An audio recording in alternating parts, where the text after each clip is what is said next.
दिलेली आहे. त्या भागाकाराच्या ट्रिकचा वापर करून तुम्ही अतिशय कमी वेळात त्याचं उत्तर काढू शकता. सगळ्यांनी नीट लक्ष द्यायचं.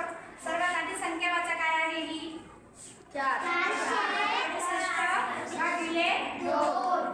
तर आपण ही संख्या अशी रेषा मारून इथे मांडून घ्यायची. 4 6 8 468 बरोबर. आता या चाराचे दोन दोनचे गट करायचे. 1 2 3 4 बरोबर. दोनचे गट करायचे. 1 2 किती गट तयार झाले? 2. त्यानंतर 6 चे तसंच 1 2 3 4 5 6. 6 चे सुद्धा आपल्याला दोन दोनचे गट करायचे. 1 2 3 किती गट तयार झाले? 3. त्यानंतर आहे 8 1 2 3 4 5 6 7 8. 8 चे 1 2 3 4 किती गट तयार झाले? 4.